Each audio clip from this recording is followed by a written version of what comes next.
Hey everyone, and welcome to Television from the Multiverse, the DC TV podcast from Melfuzz TV.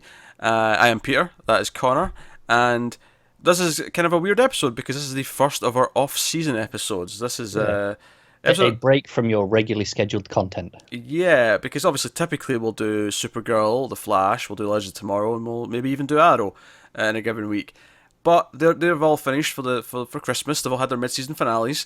And what we're going to do is we're going to talk about the first episodes of Lois and Clark, The New Adventures of Superman, the first episode of Smallville, and the first two episodes of the animated series Young Justice. And we're going to do this every week until the other shows come back. When the other shows do come back, we'll keep doing one Young Justice a week on top of the new shows because we want to catch up in that before the new season hits sometime next year. And if shows take weeks off, then we'll slot back in a Lois and Clark or a Smallville, so there's always at least four shows going on. But in the off season, we're being a little bit lighter and just saying it'll be the two plus the two animated episodes. So it's a little bit easier. We're basically giving ourselves the Arrow slot off. Pretty much. That's it. Not so much this week because this Lois and Clark episode one's a double. So this week it actually works out to be the same amount of watching. It does. But regardless. Here we are. Here we are. So, yeah. I mean, I actually think there was a little bit of DC TV news this week, but I can't remember what it was. And I don't. This is the thing. We do it for the TV news video. We got Roy. Oh, Roy's coming back for a stint on Arrow. Yeah, for a short arc, is what they're saying. So, expect him back for a few episodes. Yeah, I think that was pretty much it.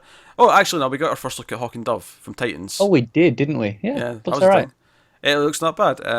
I think their costumes are inherently a little bit more over the top than Robin's, so they don't necessarily look as good as Robin's, but they still look pretty good for what they are. Oh, definitely. And I'm looking forward to seeing the rest. I would expect them spread out over the next month or so, given that we've gotten two. They're very similar photos. Yeah. Similar kind of shots of them showing off the costume. So I'd expect that we'll get the rest of the team over the next month or so. So that should be fun. But yeah, that was it. That was all the news. So I guess we won't waste much time, and we can get cracking. Talk about some amazing TV shows. Uh, I may have overhyped that.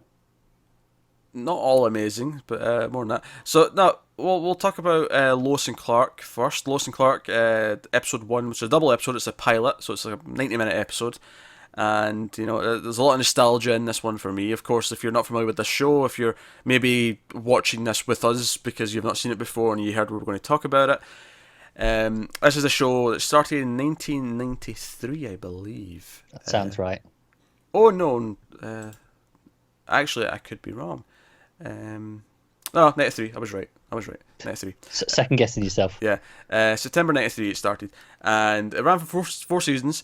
And this was kind of notable because it was... I mean, it was like we're going to do the actual Superman years. Which, even at this time, the last Superman show that was on was Superboy. So, so it's not even like... before Smallville, there was another show where he was a teenager or a college-age student. And this was coming after. It was going to be actual Superman. And... it had a bit of a different twist to it because they kind of no, we're actually going to treat the Clark Kent character as kind of important, and in fact, the Lois and Clark relationship is going to be a big part of the show. That kind of romance is going to be a central kind of core element of it, and which could potentially be disastrous depending on how they handle it. Oh, of course. But it's inherently a love triangle at its core. At its core, but it's a funny love triangle because one person's actually two parts of it. It is, exactly. So it works a lot better than a lot of other love triangles do. But you have that, and obviously, one of the things we'll talk about, I think, as we talk about these episodes, is how the effects kind of hold up or don't hold up, as the case may be, how they tackle various things, how this show in particular uses the Superman mythos in different ways. What elements do they use, what don't they use, what have they changed, that kind of thing. And just even just the portrayals of characters that we're familiar with over the years, of course, and how they differ or how they're the same. Yeah, and I think I've been on the record of saying this before, but I'll state it again. I think Lois and Clark has the best on-screen Lois Lane that we've ever had, and also the best on-screen Perry White. I'm not sure I can dispute either of those. No, I think they're. I think there's some cases to be made for Jimmy, if you want to. I don't think we've ever had a I really don't think there's amazing a Jimmy. definitive Yeah. Jimmy, though. Like, We've not had an amazing Jimmy ever. I don't think. and But- this is the thing. While I would say Christopher Reeves is the definitive Superman, Dean Cain was my Superman when I was growing up. Even though I grew up on those movies as well. They were a big part of my childhood. This was too, and this was, this was I watched this a lot. Yeah, I have a lot of nostalgia for this. I remember, like, when this. I remember seeing the premiere when it aired when I was 4 years old. I really had to think about that there. Yeah. I'm tired. Okay, like that's the only thing I'm blaming that on. But no, I was 4 years old. I actually have vague memories of seeing this when it premiered at 4. And I don't know if I watched it live. It might have been taped. And then I watched it at a more reasonable time because, when you're that young, like... It's not unreasonable to think that was the situation. Yeah. So, no. And I remember rewatching the ones I had on tape, which were maybe the first batch of episodes. And, years later, I made a point of buying all the DVD sets. I like to watch the whole thing from start to finish. And this is me kind of revisiting That's such a thing of like a childhood, isn't it? Watching, you have a set amount of things on tape and then you watch them religiously. Whereas now, a kid will just stick on Netflix. Yeah, Netflix, Amazon, pick your service, Yeah. and get a hold of them. And even if it's a case of you have to buy the seasons, okay, fine, you have to pay. I don't know what they charge for a season of this on like iTunes, but like, you pay your $20 but or you whatever. get the whole lot. That's it. Which I have to do admit, I think's for the better. The completionist in me kind of like cringes when I think of the things I had to do as a kid in terms of missing episodes and Yeah. It was fine when I was a kid because you didn't know any better. You just like, oh, this is how it is. yeah, can never go back. No, that sounds Never go horrific back. now.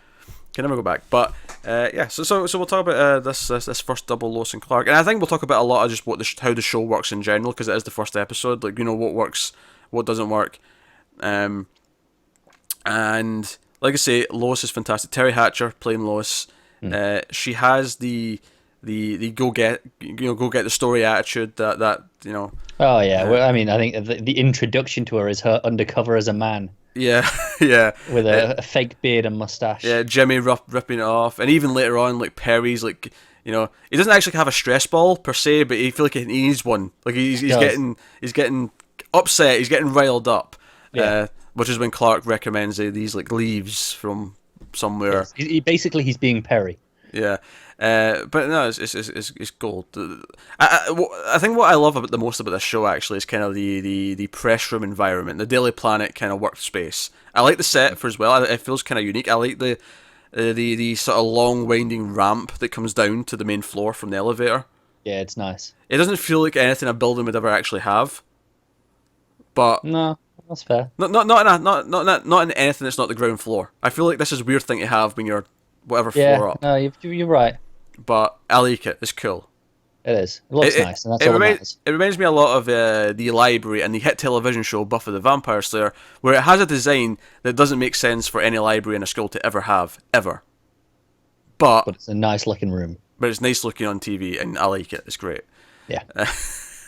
Getting your reference out nice and early, I see. Well, here's the challenge: can you get a reference in every show? Because I think Smallville's pretty easy.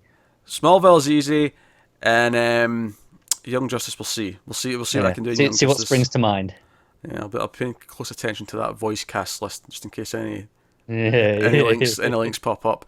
But anyway, so you got Lois, you got Perry, you got Jimmy, you got the whole thing. You even got Kat, who oddly disappears after season 1. Yes. She just completely vanishes. The network wanted rid of her for whatever reason. They also wanted Jimmy to be a different actor. They thought, no, this guy looks too much like Dean Cain, which, I don't see it, but... he looks more like Dean Cain than the second Jimmy does, I'll give them that. Well, yeah, he's got the same hair colour. he's a relatively similar height. I don't know. He doesn't really look anything like him, does he? No, not in any confusing manner, certainly. But you know, Dean Kane's okay. Like I like, he's not a great actor. He's not, but I love it anyway. Like I said, this is the Superman I grew up with a lot of, and it holds a special place, even though it's not necessarily the best. Here's a weird thing about his suit that I want to mention, is that I really like his suit in the pilot. Yeah. Okay. And then they made some alterations to it for beyond the pilot. Mainly putting the stupid cape on the shoulders. Not all the time. I feel like it flips and flops between them. They do, yeah. But eventually it settles and it's just always on the shoulders, and I never liked that. I don't like it in Supergirl either. Supergirl has the same problem, where the Superman has the cape on these like shoulder kind of holders things. Yeah, no, I agree. It's less ideal. I'm not in it. I like it get under the neck. That's where I like the cape to go. No, I think it's better under the neck. So I don't hate the shoulders, but this is better. It just bugs me because it was right, and then they changed it. Yeah, no, I get you. I wonder if there's some sort of practical reason. I mean, I assume it's just as simple as to detach it. It's easier from the shoulders, so it's easier to you keep it safe. I like the size of the S more in the pilot because they make it bigger after the first episode. No, that's true. I guess it's not terrible by any means, but I don't know. I just kind of like the size in the first one a little bit more. Yeah, I think that one's more a bit of a taste thing, whereas I feel like the other one was practicality on their part. Sure. I think the S just looks, because in this first episode, like, his mum gets the S out. You know, Martha gets the S out. Martha gets the S out. She's like, oh, this, your blanket arrived, and this came with it as well. So they still keep the idea that the symbol came from Krypton. They don't go into it as much, but they still keep that idea there that it came with them. Yeah, I mean that's something interesting. You mentioned how this is Superman days, but it's early Superman days. This is the birth of Superman still. Oh yeah, this is the origin episode, essentially, of like him being like, oh, I want to help people. We have that great scene when he arrives and he stops the bus. Yeah, and leaves the handprint. Yeah, a really sort of classic kind of Superman-y moment. Yeah. In fact, basically, whenever I associate Superman whenever I associate Clark making up some weird excuse to get away from Lois so he can go be Superman, I associate it with this show. I agree. Because this became a thing until she finds out later on. This was a thing where he'd constantly have to make up dumb reasons to run out of a scene. Yeah. He'd be like, "Oh, but I forgot my dry cleaning was to be picked up," and he runs out. And, just we're talking about how he saves a few people out of costume in this. I think that's one of the aspects where they kind of nail Superman. It's like, well, it doesn't really matter. He doesn't care about his identity. That's not as important as just saving the people in the moment. In the moment, sure. Obviously, over the course of the episode, he realizes why he should have a. Yeah, but in the moment, he's not going to let this bus crash. He's just like, no, I'm stopping this. He doesn't care, even though someone sees him. He tries to be sly about it, of course, but exactly. Later on, he helps a construction worker who's like in a manhole, and it's like there's a fire or something like that, and he gets him out. And the guy actually thinks that he recognizes him, and he just says like, "Oh, the guy's delirious. He's been through a trauma." Yeah, it's like, I'm stood here next to you. How could I have been down there? Yeah. I like Joe's funny actually. I'm just talking about his like becoming Superman. Obviously, there's a lot of nice little touches where he changes the light bulb and he walks up the wall. In fact, I'm sure one of the extras in the DVD, they actually had a set that was like built on its side. Yeah. They will have done, and then just shot it sideways. Yeah. In fact, I think it even turned so that they could have him walking on one, and then. Oh, that's pretty cool. That's much more inventive. Yeah. So it was basically the Inception hallway kind of similar idea where they could actually tilt it. That's much more impressive on a TV budget in the 90s. I think there's a few things like that where you can tell they spent a wee bit more money in the pilot they don't typically do later on. Yeah, that's not uncommon, even today. There's one or few more moments. I feel like it's less common today, though. It's less common, maybe spending more money, but they'll be more showy in the pilot. I feel like these days, we're at a point now where they do, they actually do try and impress us like throughout the show. They don't just sort of like settle after the pilot. Yeah, I do feel though I still expect them to do a big thing in the pilot, just to go, all right, here's why you're here. Here's the big sequence. Oh, sure, yeah. So it's you might have a grand entrance, of course. Exactly. Whereas here, I feel more like, no, there's just certain things they just never did again because it was like they didn't have the money for it after the pilot. Whereas now, I feel like that's not the same. Maybe that's why the benefits of CG being a bit more useful is because it doesn't really matter. They can just keep doing it. Yeah. But this looks good here. The room.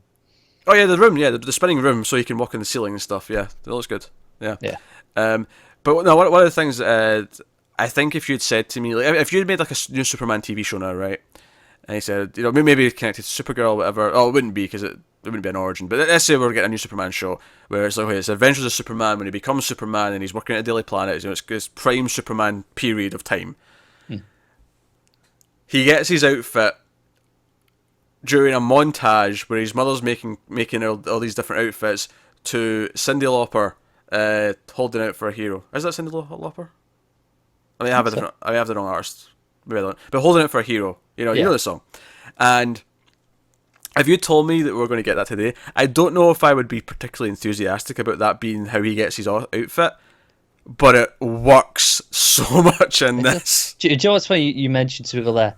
It's the same sequence that she has. Well, it does. In her first episode. If you go back to the review that we did, I don't know if you were on that specifically. Yeah, I was. Were you? If you go back to the very first Supergirl review for that pilot of Supergirl, I brought up Lois and Clark for that scene. I said, this is Lois and Clark. This is the holding out for a hero montage. I said it. I'm sure I don't think they had the music in Supergirl. Oh, they didn't. Well, they had some upbeat music, but it wasn't. Yeah, but it wasn't the same. Yeah. Yeah, it wasn't as good as holding out for a hero. Yeah, a few things are. Yeah.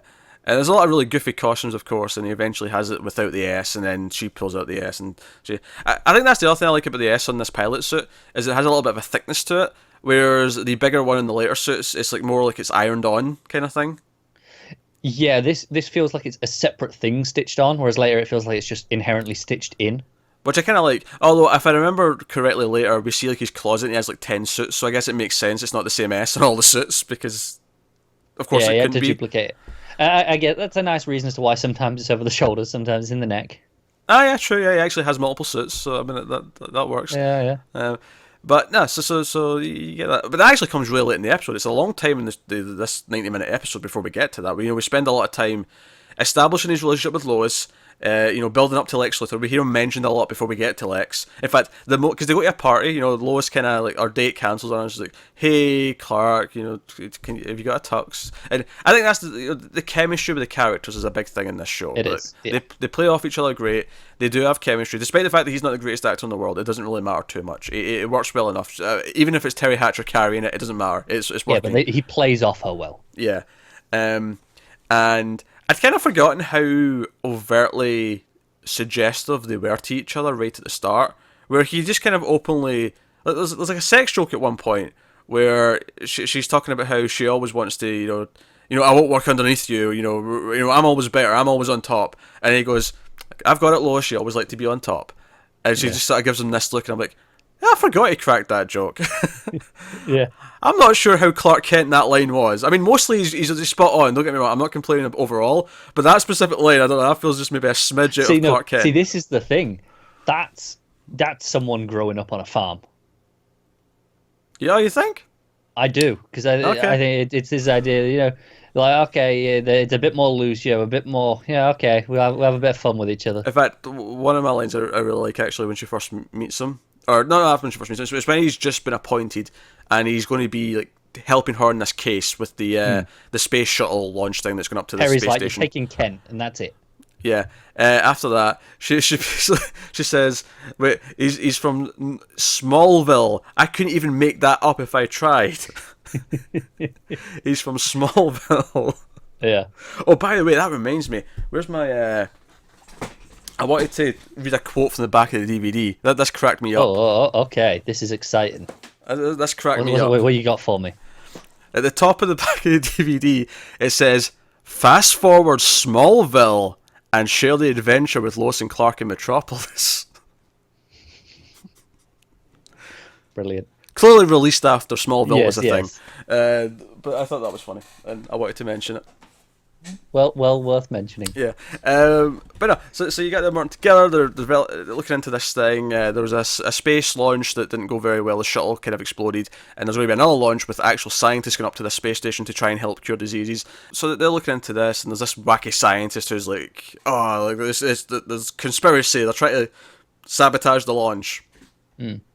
And they look into it, the guy gets killed, and throughout all this we find out, of course, that Lex Luthor is actually behind it all, because of course he is.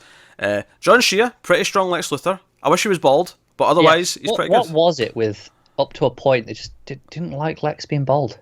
But up to a point, even BVS had Eisenberg with hair. No, you're right. You're right. I think I'm forgetting because obviously we just watched Smallville as well. Yeah. But like, I feel like all Superman the movie, Lois and Clark, and BVS, all of them have Lex with hair for the majority of the time, and then at least Superman the movie, I know they wanted him bald, and it was Hackman that was like, no. he was being a prick, yeah.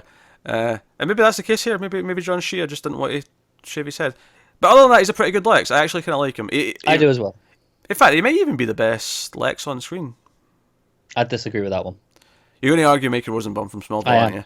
I am. And the first episode does not make the best case for it. Yeah. Maybe once I see more, maybe I'll see more of the case. I like Michael Rosenbaum. I don't know if I necessarily love that Lex, necessarily. But Shea, I like Shea more than Hackman, actually, thinking about it. I agree with that, yeah. I think Hackman's... It's all right, but every single person we have mentioned is better than Eisenberg. It's not hard, because at least the others are playing versions of Lex. But no, I love it. So Lois invites him to this party because she's a +1, and she's hoping to run into Lex. Lex keeps not refusing to see her for interviews, which he changes his mind about when he actually sees Lois. He's like, "Oh, okay, you're gorgeous. Okay, interview whenever you want. That's fine." Yeah. But basically, the second that Lex walks into the scene, there's a flash of lightning, and I thought, "Oh man, that's so cheesy. I love it." It is, yeah. It's so good.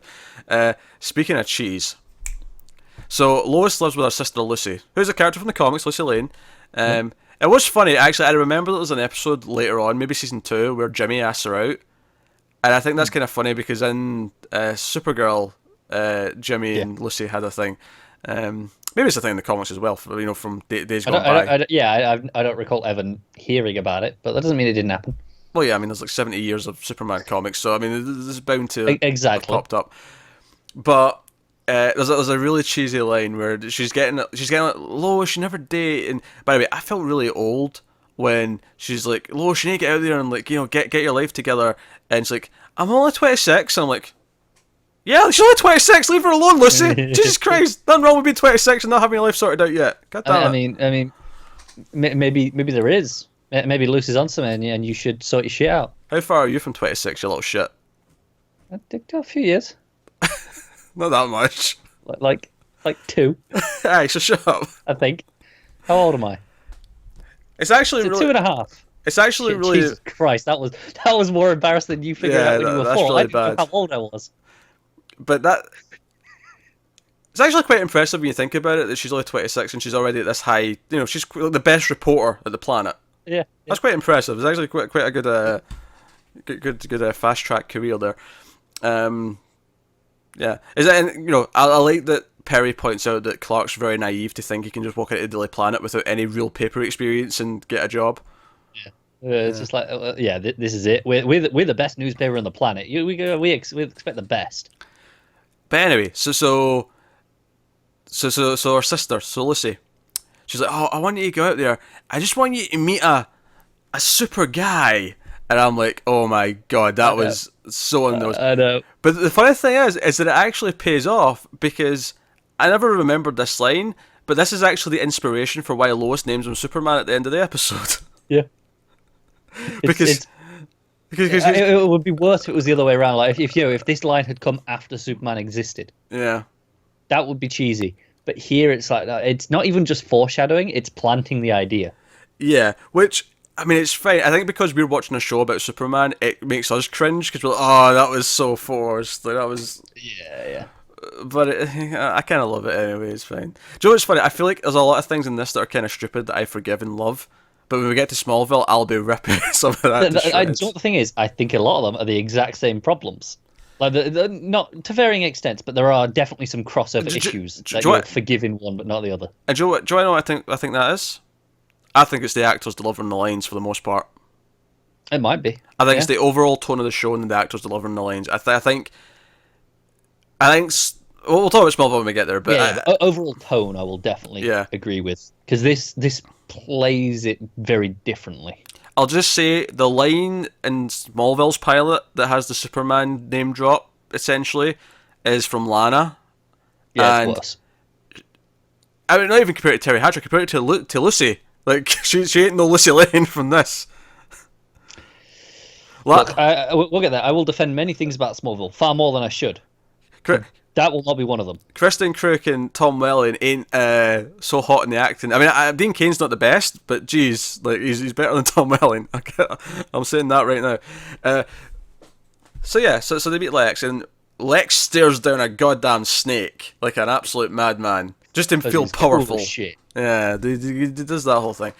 Do you know what's funny? He's got his servant, right? But I remember he sort of flip-flop between two. He has this guy with a turban on, but he also has a sort of older British man as well throughout the show, and he kind of flips between the two of them. And I like both of them for different reasons, but I'm just noticing that he starts with them. But Spaceport goes on, and they basically solve it because Lois gets into trouble, and for the second time in the same episode, or actually no, the first time of two in the same episode, she has to be safe from an explosion because her and Jimmy are there, and Clark shows up because I actually completely forgot about this scene where Clark tries to like run out of a staff meeting, and Perry basically follows him into the closet, and is like, and I love how awkward this scene is. He's like, so Did you try and call? Because he said he was going to call Lois to see where she was because she wasn't there. Yeah. He's like, did you try and call Lois? Like, I was about to. And he's sitting over by the window. He was obviously going to jump out to go and do his thing. And Perry, it's just this really awkward scene, and it just keeps going on, and it's really funny because Perry just can't process what Clark was doing. Why is he in the closet? He's like, why don't you get out of the closet? Yeah, which is a funny line. And do you know what I love about it? I love that it's not even meant to be a gay joke. It's just... Yeah, it's just literally, hey, why don't you get out of this closet? I love it. It's such a good moment. And I like that he never even makes Clark explain himself. He's just too confused. He doesn't want to. He's scared to get the answer. It's like, I don't want to know what you're doing, but just go back to your desk. It's glorious. Clark gets there and he pretends. Oh, the blast throughs from the explosion. That's why we ended up over here. Not that he flew or anything like that. No, that would never happen. You see him fly. The homeless guy sees him. He goes home for his dinner on a Sunday. He floats a good handful of times. I like the parents. Martha and Jonathan are both pretty fun in this, I think. I agree. I think I'd forgotten that Jonathan was a bit more grumpy. I think is maybe the word. You know, he's very much like, he's very, very protective. He's sort of fun and jolly grumpy, though. Yeah. He's not grandpa grumpy. He's not letting me be swallowed by a tornado grumpy. Yeah, no, he's not that grumpy. But I'm not saying that. That's a different level entirely. Do you know what I liked about their portrayal in this episode? I mean, I like Martha. Martha's a bit more sort of kind of upbeat, I think, than I typically expect her. But what I like is that they have like a relationship with each other, and what I mean, because obviously they're always married in Superman adaptations. But what I mean is when we see them when he goes home for dinner, Jonathan like makes fun of her. He makes fun of her because she's like into art and she's made this sculpture, and he's like, sort of, oh, she's an artiste now. He's sort of making, and I'm like, I like this. I like that there's a little bit of banter about just what's going on with them. Yeah, they're a couple. It's not just about what they think of what Clark's doing. They've got their own little thing. Even if it's just a little mention like that, I just like it. No, it's nice. It is. And I feel like every time we see them, every time they visit or something like that throughout the show, maybe every time there's like something like that where they'll mention... just have a little bit of their own little banter on the side. Yeah. It's just usually entertaining, and I appreciate that. It makes them feel a little bit more like real people. But no, and they're very sweet. They kind of force money on him. They're like, we'll send you money, Clark. You have some money. You're not a job. Yeah. Well, he gets his job because he takes initiative. He hears Lois turn down a story about a theatre that's getting knocked down, and he goes by. He saves one of the construction workers that are about to tear it down, and he goes inside, and there's like this old actress who's like sort of acting at a play. Which, by the way, what's funny about this is when I went back and watched this whole show for the first time when I got the DVDs, I don't know, like 6-7 years ago. This was like after I'd left school. The play that she's doing here, I actually read in English class in school, which is The Cherry Orchard by Anton Chekhov. But it was just I remember when I watched this again for the first time after years, and it was after. Oh, I know what this is now. Yeah, when she brought it up, I'm like, oh, I know that. I mean, I never recognised the lines because it's all it's one of these old plays where all sounds the same. Yeah, all sounds the same. But like, I was like, oh man, I know what that is. Like, it's not just the complete nonsense to me. I learned something in school. God damn it, something that helped me understand Lois and Clark just that little bit better. School did what it was supposed to. Yeah. So no, that's that. So no, so they basically solve the case. They figure out that they prove that this was sabotaged, and they make sure the rocket's fine. They're going to have their launch. Everything's okay. But of course, Lex Luthor wants, because the whole theory is that he wants to ruin this so he can be the first one to space, and he can like patent everything that's invented up there, and he can be just more of a billionaire. We have an international space station. Scientists go up there all the time. Do experiments up in space. Yeah, but was it just starting in '93? It seems plausible that it goes back around that far. No, but I think it's older than that though. I'm saying, why is this a big deal at the time period? Okay, I'm with you. I wonder if it is because it is, it was like a United Nations effort, wasn't it? So you're checking this out. I wonder if it was just 'cause it was a group effort. It was like, oh, this is new. I'm sleuthing this. You're checking when the International Space Station was There's the built. Wikipedia. Oh yeah, look at this. This is damn professional of us, isn't it? Its first component launched into orbit in 1998. Okay, so they're a bit ahead of the time. Hmm. That's the thing. They treat it like it's a relatively big deal, and they're like, Okay. hey, this is the first international joint venture. Okay, so they were sort of aware it was probably going to happen. Then they were kind of predicting. Yeah, I imagine it was in the public consciousness. Okay. That said, I don't imagine it's like because the way it's presented in this is it's like a bus full of passengers who are going up at the same time. yeah, it's not like that. I'll give you that one. I mean, even Lois sneaks on the ship because no press are allowed, so she sneaks on and she just straps herself into her empty chair that's in a little hidden part of the ship. And I'm like, no. Yeah, like, okay. Rockets that go to space do not have all this empty space. I'm not defending this part. Right. Yeah. Let's just be clear on this. Yeah, no, we're in agreement on this section. Right. So this is when we're getting the montage of Clark and all that, and he gets the S on, and he's all like, oh hey, and, music's playing and all the rest of it, and they're watching the space shuttle try to take off, and it goes wrong. It's actually Lois that saves it because Lois she sees the bomb. And she actually pulls out some wires to make them think there's a problem because she can't talk to anyone because she's not even meant to be there. And they stop the launch, but this timer's still going down. And Superman flies off, and we get the guy who sees him goes, oh, it's like people are like, oh, is it a bird? Is it a plane? And the guy with the binoculars is like, oh, it's a guy in blue tights and a cape.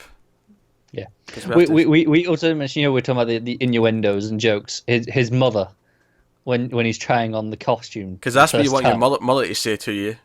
Yeah, that was weird. Is it imply that you've got a junk on show? Whatever. But no, I think it's really. I mean, obviously we've seen him save people throughout the episode, but I think it's really funny. The first thing he does in front of someone, knowingly as Superman, is eat a bomb.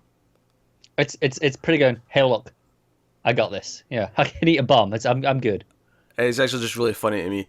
And then of course, like everyone's upset because they're going to miss their window because they don't, they can only launch at a certain time, because of the calendar and space, the orbit and whatnot. Yeah, and the rockets that they use are one use only, so they've got no thrust. Yeah, so obviously it takes a lot of time to get all the fuel and prepare a new rocket and whatnot. But Superman's like, I'll give them a boost. It's fine, and he just it's alright. Sorry, I got this, guys. So Superman flies the whole rocket into space to the space station, and it looks okay. Honestly, my only complaint of this whole effect, because there's a nice wide shot. Obviously, it looks kind of weird because it's composited.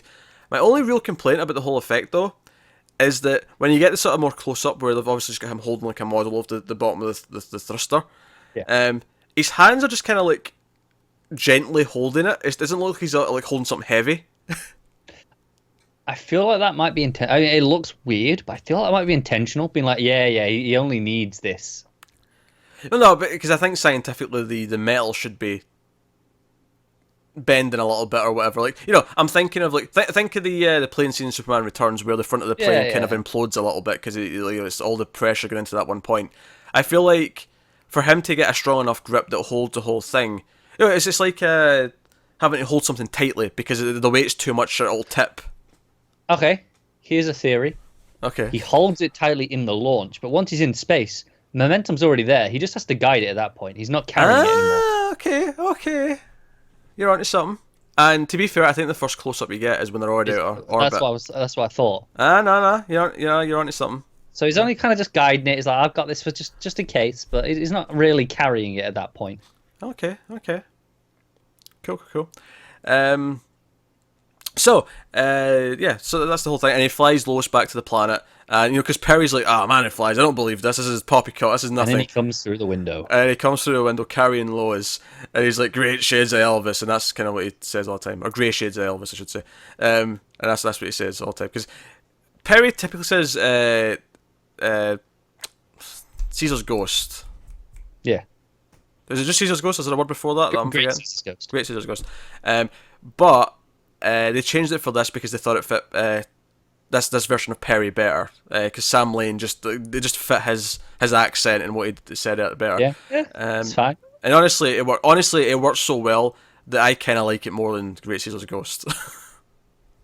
That's fair. That's how well it works. I have a preference, but both solid. Both do the same job. Yeah. This is where we get the whole thing where Kat's like cracking jokes. Oh, someone's swept Lois off her feet. Which, by the way, Kat has the hots for Clark the entire episode. She's trying to ask him out on a date the whole time, and he keeps kind of like resisting. And Lois keeps giving him the eye, like, really? You really? And he never actually does anything that's even suspect. She's just like, oh, you're giving her attention. She gives him shit when they interview that one woman, and he's like, oh, she was very good looking. To be fair, that did feel very 90s that he immediately just went, oh, she was very attractive. I'm like, yeah. Why did you have to say that? That was weird. Yeah. And Lois calls him out on it. It's like, oh, yeah, she's attractive, so she can't be doing anything wrong. I think it's just weird in hindsight now, though, because I typically think of Superman as being a very forward-thinking person. So the idea that because we have a show in the 90s that has just a little bit of sexism like that... It is the question. Was he being sexist? Or was it part of a cover? Or was he just trying to make Lois jealous? All that too. He's like, yeah. No. So it's the best plan, I feel, with Lois. Probably, yeah. Yeah. But no. I think it's super fun. I think characters are immediately likable. Yep, definitely. There's none that kind of fall flat, I don't think. Not really. None of the main characters. I think Jimmy's probably the weakest of the main bunch. And he's still likable. Like yeah, definitely. He's maybe the least like his character, but he's still pretty likable. He is, yeah. He adds to the whole newsroom feel. He's very sort of vibrant, and he's kind of moving around a lot. Bit too peppy for my liking. A bit too peppy, okay. Bit too peppy. Whenever someone's that peppy, I kind of want to just punch him in the face. That said, he has a really good joke when Perry's like, because Jimmy's got all these ideas like, oh, I want to do this, I want to do this, maybe I should do this story. And Perry turns around and goes, have you finished those obituaries yet? And he's like, oh, Chief. And he's like, Jimmy, never underestimate the importance of a good obituary. And then he walks into his office, and then Jimmy just goes, I can think of one right now. That's a pretty good line. It is. That's a pretty good line. Yeah. So I'm into it. I had a blast. I forgot how fun this is, even though it's absolutely not good TV, but it's fun. I think by today's standards. I'll fight you on that a little bit. I feel like I wouldn't say it's. I think the characters here are better written than a lot of network shows are now. I agree with that. Yeah. Obviously, it pales in comparison when we start comparing it to like prestige, cable and streaming service TV. It absolutely does. But if you're comparing this to, like, I don't know, Riverdale, right? This is a better written show than Riverdale. Yeah. Hell, I mean, honestly, it depends. Like, I feel like if you're comparing this to the actual CW/DC shows, it's kind of a weird comparison. There's so many different things that are I think it's unfair because they're playing with long form storytelling. Obviously, it's not in the same way that you get like a prestige show, but it is long form storytelling. Whereas this it's there, but it's a lot less. And they also have crossover and stuff. But I will say this though, I think these characters are much more wittier and likable right off the bat than any of those CW shows. Yeah, I think. And it's something I'll talk a little bit in Smallville, actually, is I feel like that was the one thing I was noticing, was just how thin the characters felt. Like, it felt like they were just like empty shells regurgitating dialogue from a page that had no life in it. For the most part, I agree. Whereas here, every line had energy behind it. Maybe it's just as simple as good casting. I think it is. I think that's what it is. I think it's good casting and not necessarily good acting, but good chemistry. And I think that's what carries it. I think it's without that, this wouldn't be an enjoyable watch necessarily. No, but I think you have to give some to the writing as well. I think the writing gets their voices down It for the does. most It part really does. well. Yeah. Superman is dealing with things that feel like Superman. The way his parents give him advice feels right. Perry feels right. Lex feels right. You know that whole thing about Lex saying that he likes being up in his penthouse because he likes the idea that everyone has to look up. And then Superman at the end, he goes to him and says, "I know you were behind this bomb. I know it was you." That's such a classic, Yeah. Superman Lex scene, isn't it? It's like when he comes up, it's like, look, come on, don't Yeah. bullshit me. And then he flies up. He's like, "Oh, by the way, Lex, if you ever need to find me, you just have to look up." You know, he throws it back in his face, kind of subtle. And it's a nice thing, and it's something they actually referenced in Supergirl at one point. There was a very similar scene with Maxwell Lord in season 1 of Supergirl. It was, yeah. That I remember pointing out as well. So, no, I think it's delightful. I like that it's a double pilot. I feel like more shows these days could use double pilots to kind of flesh out the intro. Some of them feel very rushed because they squeeze it into the 140-minute episode. I think that's a fair, especially when we're talking to the DCCW shows. Yeah. Yeah, definitely. Most of them could have done with it. I think. Yeah, they all have rush pilots. They just. I think Arrow kind of got away with it a bit because it was the simplest. Whereas I remember Flash in particular felt very rushed.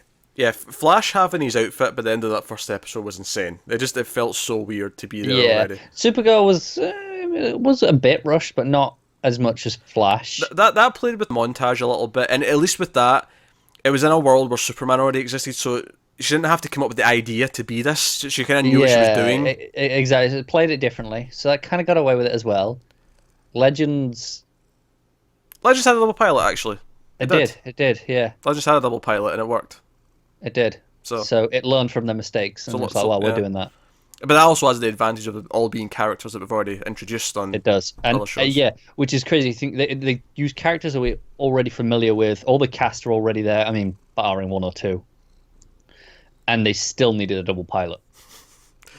Yeah. So but I feel like that's a thing that a lot of shows do. And so no, I will give it credit. And again, I've said this before, but I think the reason why network TV was.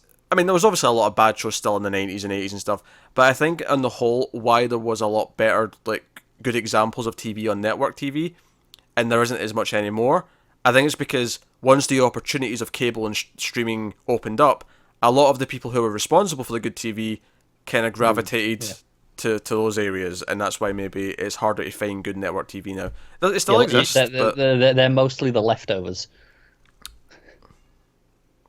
Was that a joke about the leftovers? Or no, it wasn't. Okay. As in, the leftovers of all the quality people. Okay, yeah. You go, okay, yeah, these are the leftovers. You're the ones who aren't as good. You get, all right, fine. Well, you can have a CBS show.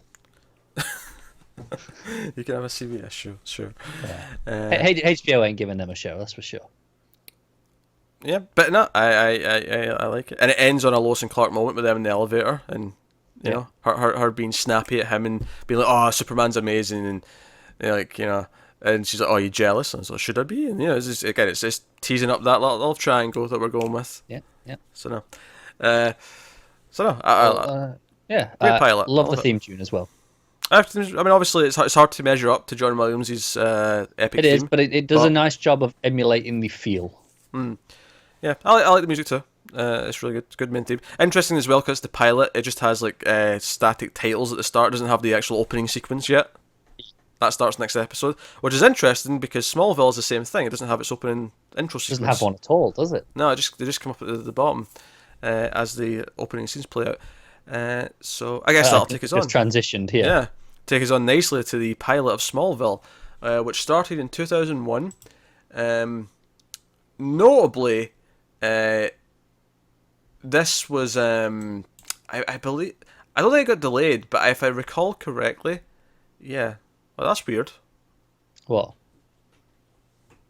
Apparently, it aired early in Jamaica. But, of course it did. News to me. But yeah, so it premiered in October 2001, and I vaguely remember them talking about how it was a weird time to premiere a new show because it was right after 9/11. Yeah. In 2001, so especially weird given the opening. With the meteor shower. Yeah. Yeah, you got buildings getting destroyed and cars blowing up. Yeah. So that was a weird thing. What baffles me even more is that 24 started soon after Night Island, which feels really Ah, like it's weird. it's insane Yeah. that was like around that See, same that's the time. sort of thing where if you don't know, you feel 24 is probably a reaction to, but obviously it already was going ahead before that. So, but I mean, over time it shifted to becoming a reaction, Yeah, I as did absolutely. most TV of the time. To be fair, Yeah, I mean, arguably we're still living in a post yeah, 9/11 we are, world where yeah, everything's kind of like can be traced back to that in some way. But obviously, a show about Superman at that time, it makes a lot of sense. Hope, optimism, maybe things can be better, ideals, all that sort of thing. So of course, Smallville, which ran 10 goddamn seasons, started on the WB, which was also where the hit television show Buffy the Vampire Slayer started. Oh, come on, that was cheap. That was cheap and easy. You said it was going to be easy. Why? I know, but I thought you could do it like just in concept alone. It's structurally it's so similar that I thought you could have done a bit more than that. A bit more than just it's on the same network. The defunct network.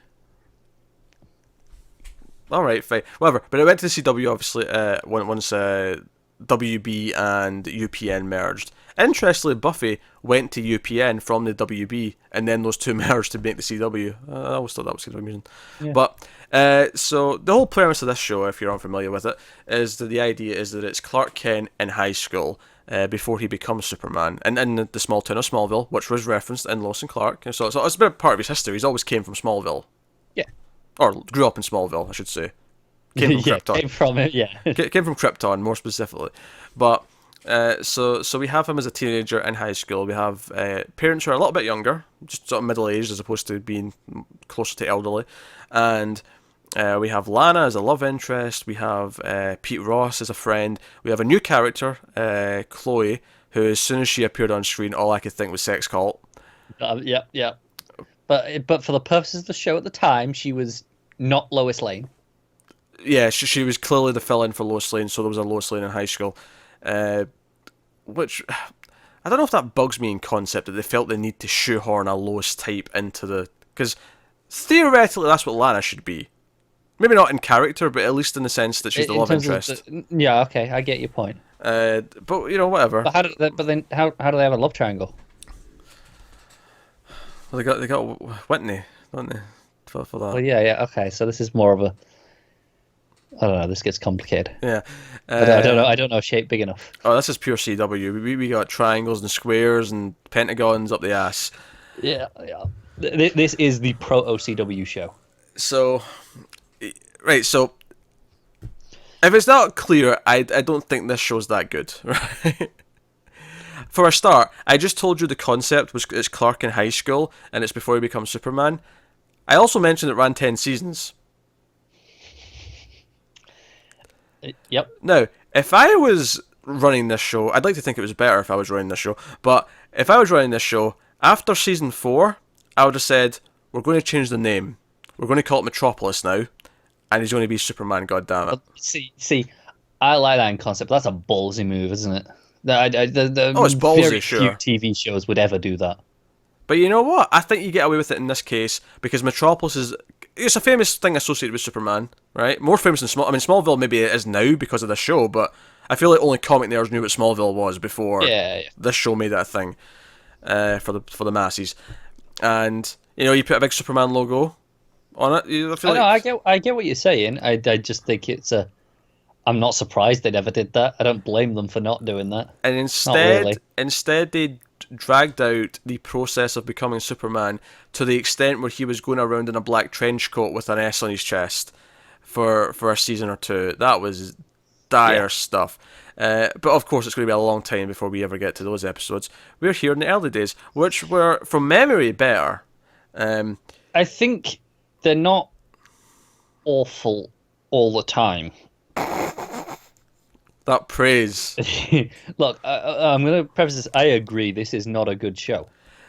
Well, I agree with that. Here's the thing, right? I remembered seasons 1 to 4, maybe even 1 to 5, being more watchable. And admittedly, I do think the plot from memory does get much worse in season 6 onwards. However, watching this pilot again after a long time of not watching the show, I mean, it ended in 2010, so even the finale, it's been 7 years plus this point. Christ, yeah. So, but I was like, I remember Tom Welling being bad. I didn't remember Lana being this bad. You know, Crystal Oh, did Crook. you not? That stand out way more than me. In my I memory. did not remember that. In terms of the cast, the parents are pretty good. Rosenbaum's Yeah. pretty good as Lex, and Alison Mack, the sex cult leader currently, is pretty good as Chloe. She ends up being quite a likable character, Yeah. right? I mean, Pete's okay. He's kind of just a blank slate for the most part. But he literally just goes away after a while, right? Yeah, he's there for 3 seasons. 3 seasons, and then yeah. and then it's like nothing ever changed when he's gone. Yeah, which kind of sums it up, doesn't it? Yeah, they never really had anything to give him. It was kind of weird. And yeah, so you open with the flashback where the meteor, because they sort of changed it a little bit, where it was at like when Clark's ship came down, it was like a whole meteor shower came with it, and it hurt a lot of the town. Which, by the I way, like that in concept. oh, that's fine. I don't have a problem with that. It also explains why there's so much goddamn kryptonite kicking about. Yeah, that is also where I was like, holy shit, this CG is awful. It's, I mean, by today's standards. I don't think it's too. There was other moments in this where I would actually. So Lionel's with Lex. Lionel, of course, is Lex's father. Who, funnily enough, you only see in the flashback in this episode. You don't see him in present day yet. Yeah. It's no, because obviously Lionel, for a long time in this show, Lionel is essentially Lex, or the Lex that we're familiar with from the comics. Yeah, and Lex he's not. acting like Lex. Yeah. Yeah. But Lex oddly is acting more like Lex Jr. Yeah. To an extent. Yeah. But anyway, but there's a moment after, so Lex is in the field, and by the way, I love that the future evil mastermind of the world, the awful person, Ginger, I know. is Ginger, which is not a new thing. That's in the comics. This isn't even ginger. This is bright orange.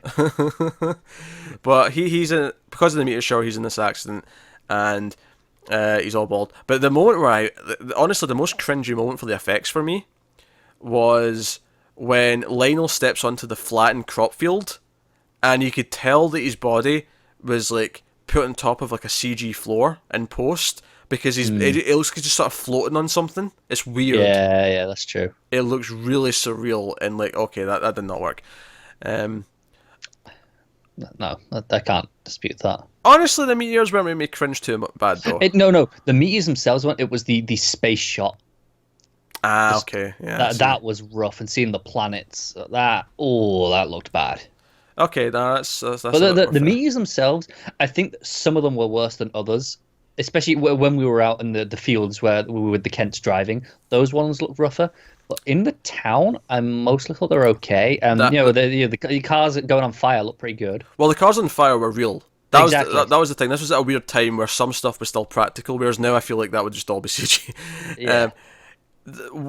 Here's what I think though. So Lana's parents die. She's living with her aunt in present day because her parents die with one of the meteors.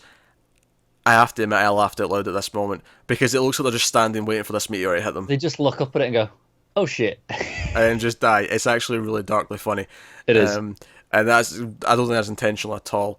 I don't think it is either, but I laugh too. Don't worry. And then you have like little Lana with her little wand, like crying about her parents being dead, and I'm like, oh, this is too funny. Yeah, I'll be honest. I thought she was older than 3 when I saw this. Yeah, when I was watching this, I thought she was like 4 or 5 at least. And then they tell us later that she goes, "Oh no, she was 3." I was like, I'll really? be honest That was though. A 3-year-old? I always get these ages wrong when I guess them, so I'm not even. No, that's true. it. Which I'm not disputing. It might have been a 3-year-old actress for all I know, but I had no idea. I would have guessed older. I'll tell you who's not the ages they are supposed to be. Everyone else when they're teenagers. Yeah. I'm not arguing that. That's clear. I'm pretty sure. I'm positive that Tom, because I'm 28 right now. I'm pretty sure Tom Welling was 28 by like season 4 or 5. So he was. Let's have a look how old he is now. We work this out. He was born in 77. 77. So he was 24 when season 1 was airing. Yes, and he's playing what, 15? 14? 16. 16? Push. I'm at oldest 16. I'm trying to figure out what. He's freshman. They specifically say they're a freshman, so oldest is 16. Okay. In fact, everyone at oldest is 16, which is not viable for any of them, but it's certainly not viable for him. It's not. I'm trying to see the others. Kristen Kirk was 82, so closer. Oh, she's 5 years younger, so she's like 19. That's not too bad. And Alison Mack was 82 as well. All right, a couple So 19 those year ones are olds. only a couple of years older. Yeah, funny how it's the females, the cast younger. Yeah, not surprised. Yeah, yeah. Let's see Pete though. To be fair, Okay, what's Pete? 83. Oh, he's 18. Oh, yeah. So I mean, you He's say it's the females they cast younger, yet he's the youngest there. he's an actual youngin. But yeah, but they may actually maybe 15. I'm saying 16 at a push. Like I'm Yeah, saying all right, yeah, benefit of the doubt. 15 to 16, but Yeah. I mean, 18 is not too bad. That's pretty close for these things. But 24? 24 is too far. I don't know. I'm not disputing that one. How many 24s do you see and go, oh, they could pass for a high schooler? None, Oh. including this one. And he has the charisma of a plank of wood, which is the biggest problem with him. Oh, absolutely. Whereas Kristen Crook's not. I mean, she does like. She doesn't lack the charisma in the same way that Tom Welling does, though. She's just more the typical pretty girl that's on a TV show who can't act. Yeah. And I'm thinking, the moment where she drops the Superman line, and they set it up because of the Nietzsche book, because obviously the Ubermensch, which is where Superman comes from as a name. And she's like, oh, are you man or Superman? Which, by the way, I'd forgotten how much the show loves to do this. Later on in the same episode, Lex turns around and goes, hey, Clark, do you believe a man can fly? Yeah. And I'm We like, got the fortress line at some point as well. I don't remember a Fortress line in this one. I don't think it's this one in this episode, but there's I vaguely remember a Fortress of Solitude reference early on. You're probably right. I remember there is one actually, because obviously in Lois and Clark there is no Fortress of Solitude, but there is like a neat sort of reference to it at one point. Yeah. But it does this a lot, and at least the ones in this first episode were cringy as shit, because the justification for both of them were weak at best. Yes. They were shockingly bad. But yeah, but the scenes with Kristen Crook that really like drove me nuts. Is it the graveyard scene? Oh god, that graveyard scene. Yeah. Oh, I hated that. I'd forgotten that existed. I really had. And the best part about it, and by best I mean worst, Is it when it ends? is all the dramatic little turns she keeps doing when she's talking about her dead parents, and she's like, oh, but my parents, and like, something, and I come here and talk to them, and she does that thing where she pauses for them to respond, and she'll say like, oh, this is what my mum said to Clark, and I was cracking up because this was making me think of a sitcom. It's a Scottish show, right, which means no one other than Scottish people will know what I'm talking about here, but it's called Still Game. It's a really funny show. And it's about it's middle-aged guys, but they play old men. So the whole joke is that they're in their 70s and 80s, and that's all the humor. And there's a scene in an episode where they go to like one of their wives' graves, and one of them does this where they talk to the grave, but they pause for a response, and then they'll act as if they're actually talking to them. And the other one makes fun of them and says, "That is creepy. Why are you doing that? That is weird as shit. Stop that." And I just remember, because it's a really funny scene, because then the guy who's talking to the grave goes, oh, what's that, honey? Aye, he is an arsehole. Like, it's a really funny scene. And all I could think about in this scene was that. And then Clark starts doing it. He's like, oh, your mum just said joins something. in. Yeah. Yeah. And I'm like, this is delusional. Stop it, Clark. You're feeding her. Don't encourage this. And I'm like, this is just so surreal. And how many teenagers ride off on a horse to a cemetery? And again, we're in farmland. Okay, it feels super TV. It feels super fabricated It does, to me. but I buy people on farms having horses. Okay, but still, It's still stupid and cringy and awful, and yeah. The whole thing's awful, and then the scene after it's really awful as well when they get back, and she's like, because he's like, so you going to the dance? Like, yeah, with Whitney, my boyfriend, who you seen him in a scene earlier on, and they shouldn't say that obviously, but this is basically what I'm thinking in my head. But what's worse, that or the imaginary scene later? I've still got more to say about this scene. Let's not jump ahead to the imaginary scene. Especially since that imaginary scene, I actually bought that it was real just because the writing was so bad that I thought, no, this is probably just real. But so he's like, oh, you go to the dance? He's like, yeah, with Winnie. And it's like she didn't even like detect that he was going to ask her. And he's like, oh, of course, sad face. And then she's like, so you going? Like, no, I thought go to bed early that night. Because that's something you plan in advance, like 4 days early. You're like, oh, I'm going to bed early that night. Yeah, unless you got something important the next morning. Yeah, yeah, but no, this is a normal night. And she's like, well, hey, if you do show up, I might save you a dance. And I'm like, I mean, this is really leading him on. This is proper flair. And then, of course, Whitney, the boyfriend, steps out of the shadows in the background, like, And honestly, the most contrived thing in this episode might be when so there's this whole thing where they get a freshman and they put him on a cross, like a scarecrow, in the cornfield, right?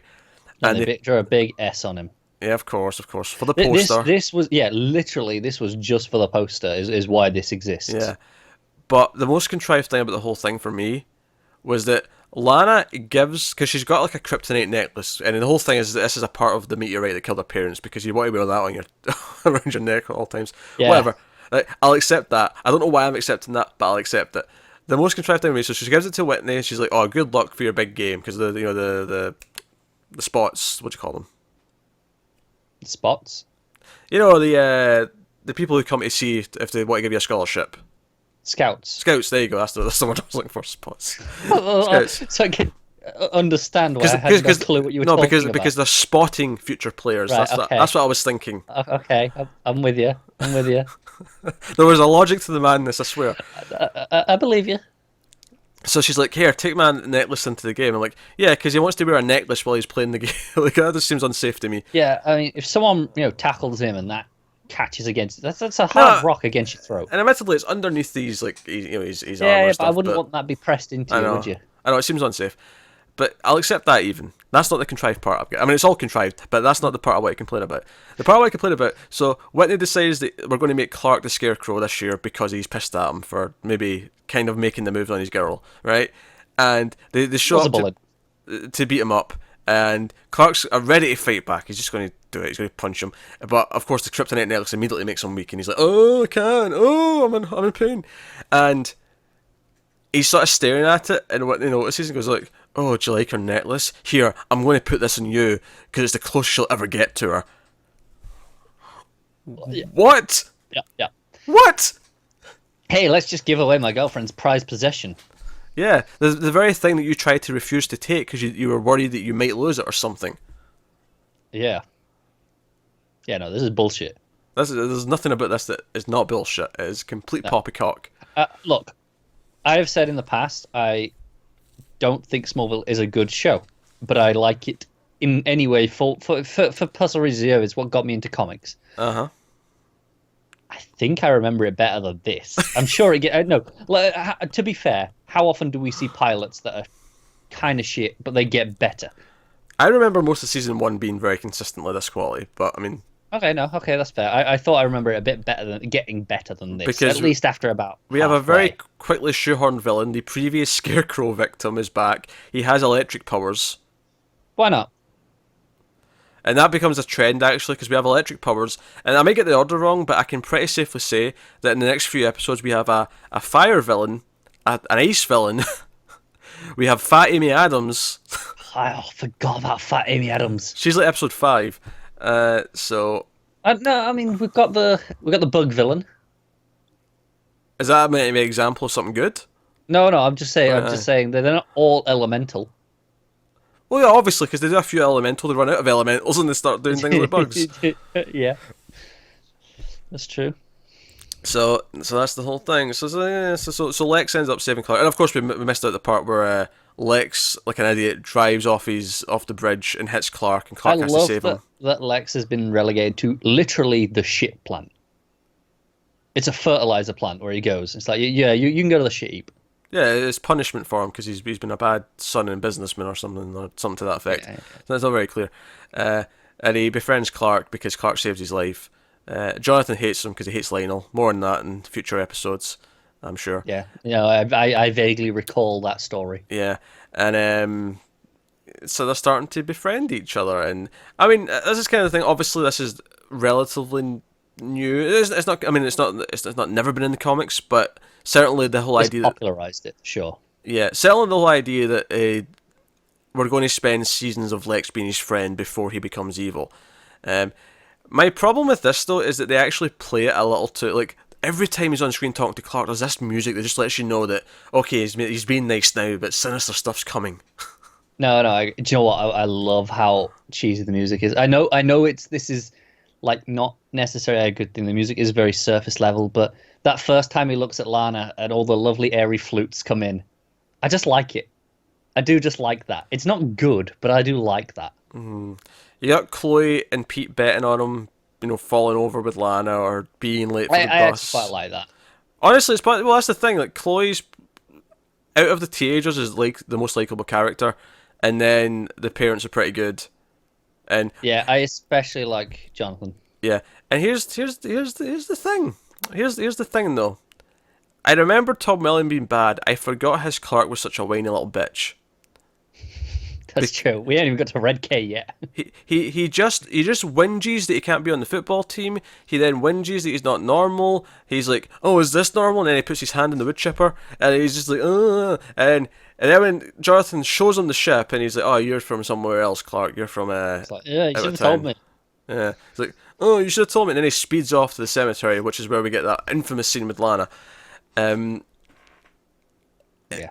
It's rough. It's really I rough. feel bad for Jonathan. He has been a good father, clearly, and I think he's actually one of the best characters on the show at this point, Sure. if not the best. Like his, when he's coming and talking to him, I think that's some of the best stuff we have in this episode, personally, from his side at least. Sure. And then, of course, he comes back after.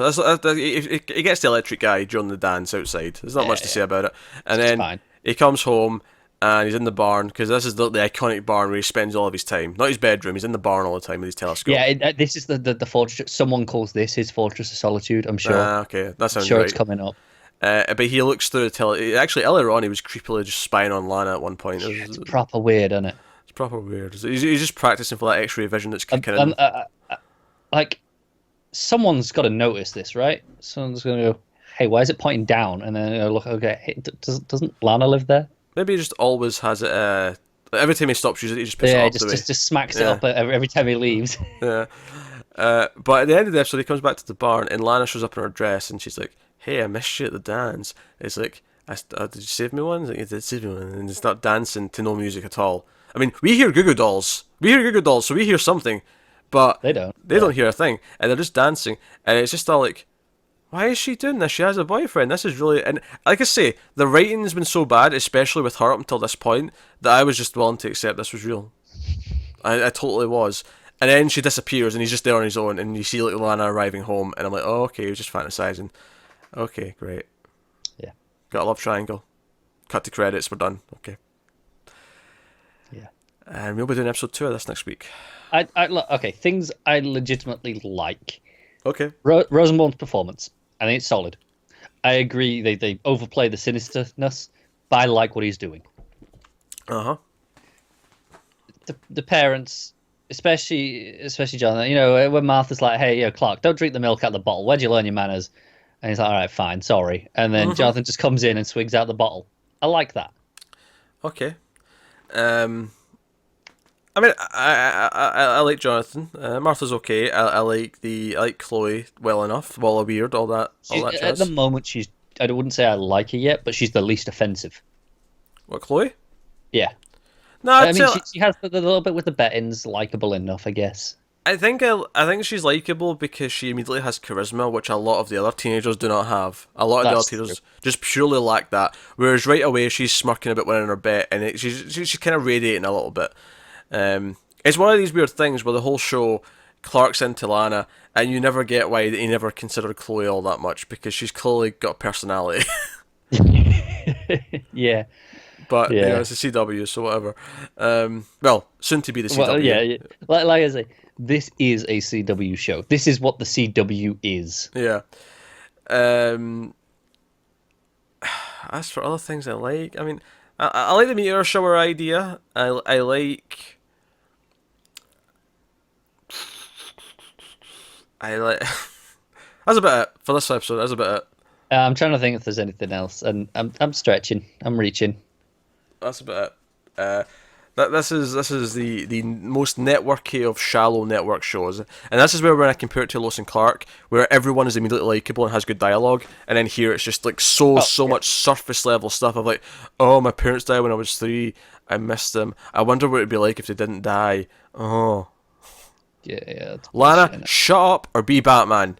None of this middle ground bollocks. I can't wait till we're ready. I mean, how much are we on to spoilers for future seasons? Do we care if people are watching with us and haven't seen it before? Do we limit it to general things, or is this okay? No, it finished 7 years ago. No one really likes this show that much. Some people like this show. I feel like we're going to get some angry comments. We might do. Look, and this comes from someone who defends the show more than anyone should. I wouldn't. No specifics. No specifics. You can maybe be vague about some things, like if I think we can say, like, for example, Lex isn't there for the last 4 seasons. Yeah. Okay. So people leave the show after X amount of time. Yeah, that's okay, I think. But no certain examples of what actually happens to anyone. Yeah. Okay, that's cool. Just figuring out what the ground rules are, just so that I can, just be like, well, I can't wait for X thing to happen, or Okay. like those sorts of things. So no, that's Smallville episode 1. Hey, we got we got one next week. We do. Why do I get the feeling that when like just one show's taking a week off and there's just one thing to fill in, I'll be like Lois and Clark. Well, no, but this is the thing. Lois and Clark, you'll definitely want to do that first, but then we're kind of obligated to alternate.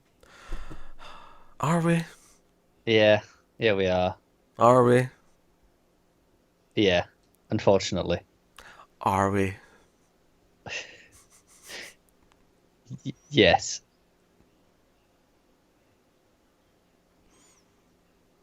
I can't think of another way to say it. Like, I mean, I said obviously it's the same words, but I had a different tone every time I said it, and I can't think of another one to hit. I think that means I won that argument, right? If you're watching Smallville, no one won that argument. Touché. Maybe in future, on like if it's Flash taking the week off, we can double it up with Drunk Arrow. Have some fun with it. Oh my! Make our own set of drinking rules for this. Maybe we should do that anyway, so that my liver doesn't get a break over the break. So that'll take us on to the first 2 episodes of Young Justice season 1. Which is Independence Day, which is technically part 1, and Fireworks, which is technically part 2. And it is very much one story. Like watching these back to back, it felt like a 40-minute episode, just with credits twice. Yeah, absolutely. So Young Justice is basically a Teen Titans show. It's one of these things as a DC fan where I accept that Young Justice is also a name that's used, but I feel weird because just call it Teen Titans. Yeah, it's because we already had a Teen Titans cartoon, so I get it. But this, I think of Teen Titans first. But hey, and I'll say the first thing I like about this, and this is kind of me describing what these first 2 episodes focus on. I like that we don't actually have all the members right away. It focuses on 3 of them, and then a 4th one comes in. We do get like a brief introduction to the 5th member right at the end. Very end. Yeah. But obviously, even if you don't know, even if you think, okay, it's just a 5-member team, you see other members in the opening credits. You do. You know they're coming. But I like that. I wasn't expecting this to be as serialized to this point where it's like, we're not even going to introduce all the team members in the first episode. We're going to get to it gradually and build them up. And this is something I've seen before, and it is very serialized throughout, actually. Like this is something that's consistent. That is nice to hear. And obviously, it's why it hurt so much when it just ended. I have not seen this before. I can't speak tonight. I have not seen this before, so I'm excited to check it out and see how it goes. And Alan Tudyk's a voice in this. Oh, that's nice. Yeah, he's Green Arrow. He's always Green Arrow in these things. Oh, he was on Firefly by Joss Whedon, which was also the creator of the hit television show Buffy the Vampire Slayer. There we go. That didn't take long. All 3 nailed it. So you got Kid Flash, you got Robin, and you got what's he going by? No, Aqualad as well. But what's Roy going by? Oh, Speedy, right? Yeah. I wanted to say Red Hood, but I knew it wasn't Red Hood. I was like, no, he's going by Speedy in this one. Going by Speedy. And there's the nice joke from the crowd. Yeah, someone points out, wait, Green Arrow's sidekick's called Speedy. That makes no sense. Yeah. It's a very good point. So you got them, and you've got 4 cold-based villains attacking various cities. No cold snap. You failed I thought me. the same. You failed me. I was watching this going, man, this would be so much better with Cold Yeah. Snap. Who And was I'm the- enjoying it anyway, but Just remind me who was the 4th one, because we had Mr. Freeze, we had Captain Cold, we had Killer Frost. Was the 4th one Icicle? yes. Right. It says a lot. There's so many cold villains. And we've still got Cold Snap in reserve. And Minister Blizzard. Oh, can't forget him. Yeah, that's 6. So, damn. We need some more. I think Popsicle's still to be taken. Well, that's a good one. He can be like Icicle I but think flavoured. Popsicle has to be Icicle's kid. He can be the sidekick. Yeah, like Icicle's sidekick. Yeah. And he's like icy, but he's actually like orange because he's like orange flavoured Popsicle. I love how stupid that is. Anyway, so they're basically they take all these villains, and the whole thing today is that the Justice League are going to bring them together and let them finally have access to the Hall of Justice. But then they discover, and it's actually Speedy who knows about this, is that the real base is actually the Watchtower, the satellite, and they're just access to almost. They have like one more step beyond the tourist section of the Hall of Justice where they get access to it. I think it's Robin that points out, it's like, yeah, hey, well, we're just on the other side of the glass. Yeah, so it's so they're not particularly pleased. Speedy actually pisses off. Like, he's not even in the rest of the episodes, and these 2 episodes, I'm assuming he'll pop up later.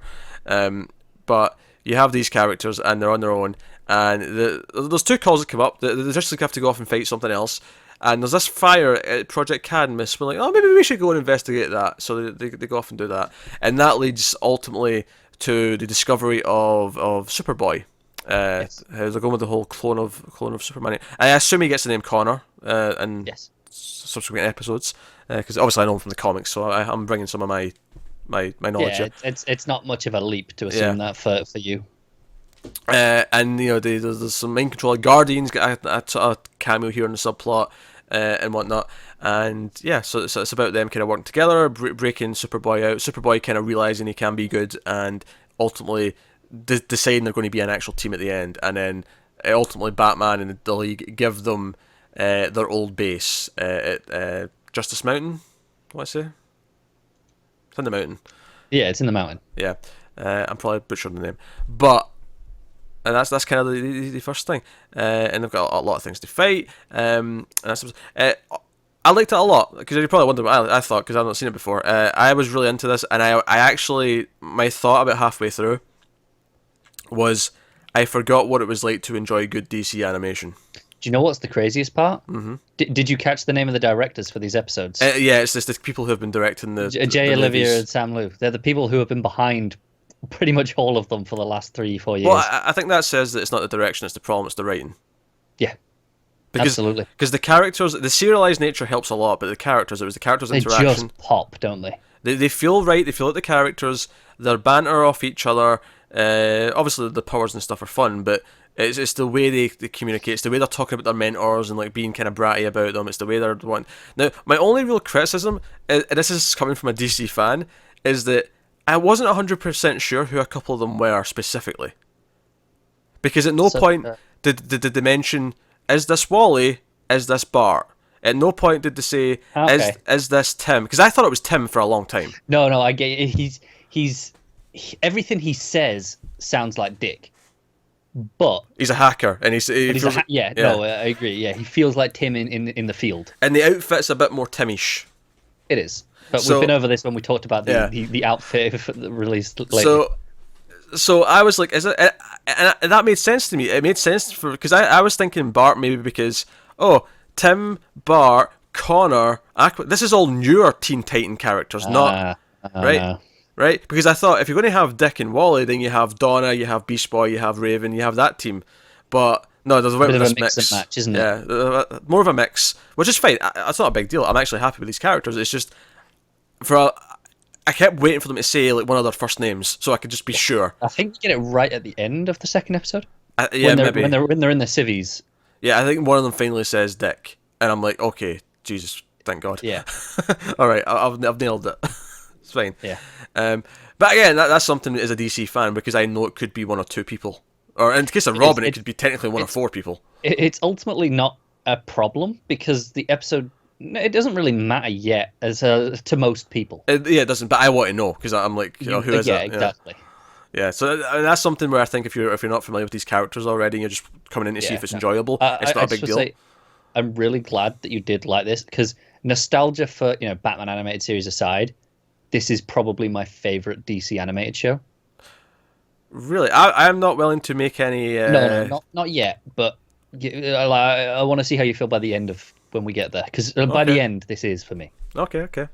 But obviously, we plan to eventually do the other animated series as well. So we can stack them up fairly.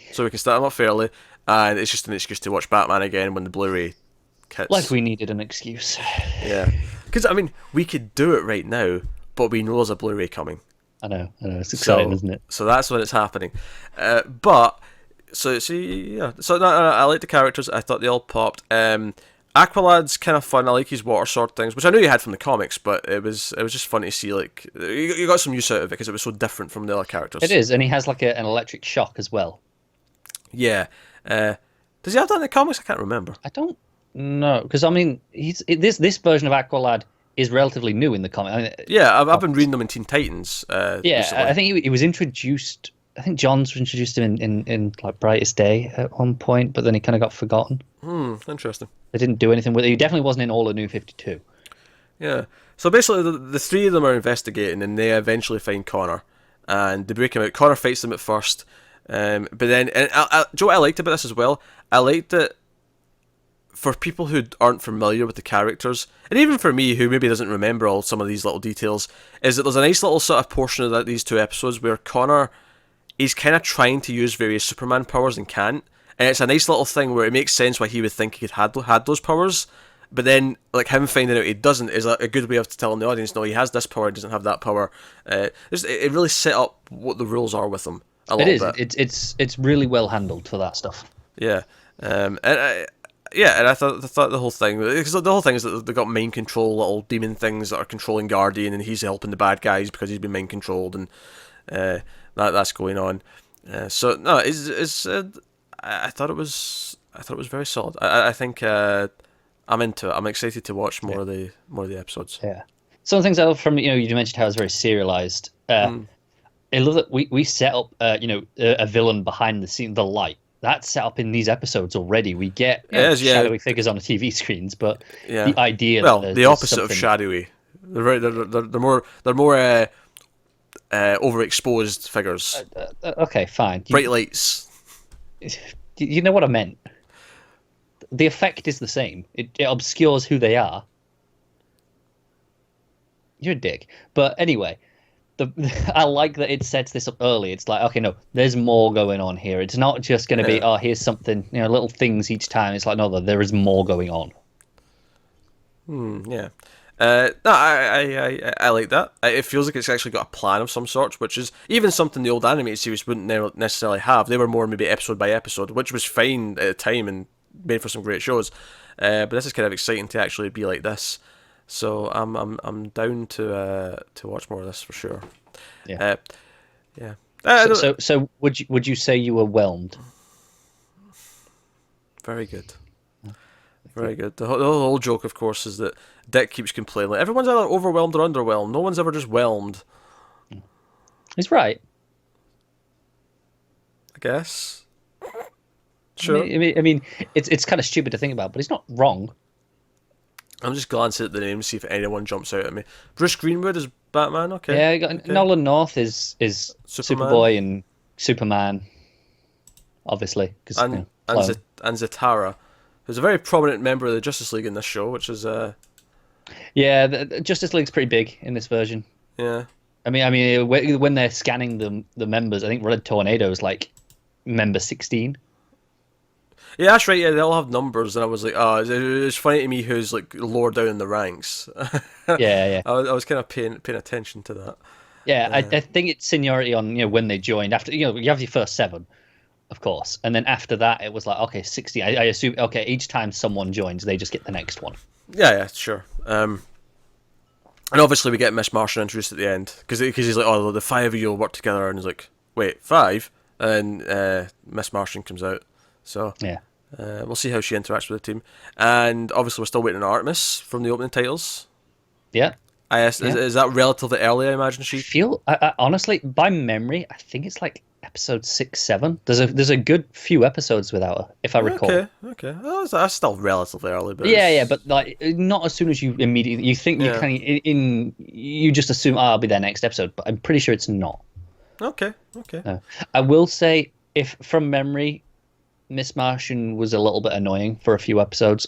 Like she's annoying until she has her episode, and after that, I really like her. Well, because I'm familiar with Miss Martian, I know what some of her plot will probably be, Yeah, just from comics knowledge and Yes. whatnot. But no, I'm down. I think the first double here. I know there's a lot to go into with the plot. It's very straightforward. this because is just okay. This is creating the existence of this team. yeah. So I'm excited to see what they're going to do with it next week. Yeah, see the 'cause next at two the episodes. end they've got Red Tornado as their supervisor and Black Canary combat training. That's right. So Yeah, that's we've right. got some regular leaguers around as well. That's cool. Yeah. Black Canary's a cool addition actually. To give her some sort of. Yeah, and Main yeah, okay, role. Batman's given the missions, but that's fine. But Red Tornado's a bit of a different choice as well. Like it was nice. Yeah. No, And I think that's also just like the idea of Yeah. just how into DC it is. We've got Blockbuster, we got Guardian, all these other characters kind of just showing up. Yeah, I feel like one of the things that I really liked about it right away is that it feels like it's a Young Justice that's set in a full functioning DC world where the Justice League is there and they're all working. And I'm just hitting my cat because he's trying to pull something down. So I really appreciated that. It feels like it's functioning in this world, and if you want to believe that this comes after like the old animated shows, you probably can just kind of Yeah, probably. think of it that way if you want. Cat, quit it. Cats are evil, bloody menaces. There's a wrapper of like a thing up in my shelf, and the cats try to sniff at it and paw at it. Yeah. As you do. But no, so yeah, we'll have more Young Justice next week as well. But I did enjoy these first two episodes quite a bit. I'm actually surprised with how much I'm actually looking forward to watching more of this now, because I've been so indifferent with a lot of DC animation for the last several years that This is doing it properly. I was like, oh, this is what it felt like once upon a time. Yeah, So it's nice. no, it'll be cool. I'm looking forward to rewatching it as well because I last watched it as it was airing, so it's been a good few years for me since it finished. I'll tell you what's funny though. It's funny how this and Titans are the shows that are coming as the big first ones because they're both Teen Titans shows. They are. It's kind of funny how they're both kind of. I think it's fascinating. Obviously, that this will be a season 3. It's like, okay, no, we're already mid-story. This already has an audience. This has no setup. It might have some setup for whatever season 3 is, but it knows what it is already. Whereas Titans, it'll be like, okay, this is almost like the younger brother, even though it's the live action one. Yeah, it's just funny that they might use some plot elements for the live action show if they want to. Like, they could hey, quite easily. Yeah, we're going to steal that. We're going to do that with us. That said, the roster's different, of course. It's more of a classic Teen Titans lineup in the live action show, minus Cyborg. But But I mean, we got Dick. That's like pretty much the only crossover, right? can never go wrong with Dick. Yeah. Well, it really shows how we need a Kid Flash on the live action show. I agree. I think any iteration of the Titans should have a Kid Flash. Yeah, in my opinion. Need a speedster on the team. I think that's fair to say. But anyway, so hopefully that was this has been a fun. Obviously, we won't pick our favourite of the week. I feel that's weird when it's just random old shows. Yeah, it's a bit. I mean, Smallville is last. Obviously. So that kind of goes, well, which did you prefer, Young Justice or Lois and Clark? And they're both. It's hard to pick though, because on the one hand, I'm really impressed with what Young Justice is already, but on the other hand, Lois and Clark has 20 years of nostalgia. That's it. You already love Lois and Clark, whereas Young Justice, I feel like might be technically better. Yeah. But I don't know if I'd say, I enjoyed that way more. Whatever, it's fine. Yeah. So that has been episode 11 of Television for the Multiverse. So by all means, let us know what you think of Lois and Clark and Smallville and Young Justice, but specifically these episodes in the comments. Try and maybe not spoil later episodes in case some people want to work through it with us and not jump ahead to. Especially Young Justice, where there's more to come. Yeah, Young Justice especially, because there's going to be a new season, so people might be catching up with us for that. Yeah. So that'll be a thing. So no. So yeah, let us know what you think. If you want to support the show and support the channel and everything we do here, head over to patreon.com/MaileFuzzTV. There'll be a link to that in the description, as long as with a few other useful ones, and you get some various bonuses and stuff on there if you want to check that out. And of course, check out the Comics podcast, Comics from the Multiverse, where we talk about the DC Comics every week, with the pair of us plus Matt. That's worth checking out. But otherwise, that is us. So thank you once again for watching or listening. We always appreciate it. Keep watching DC TV, even in the off season. There's plenty of old stuff to dig into.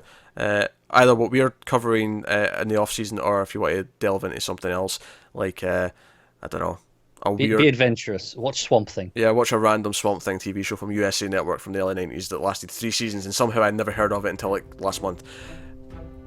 That's us, guys. Thanks very much for watching. We'll see you next time, and always remember that sometimes we screw things up for the better.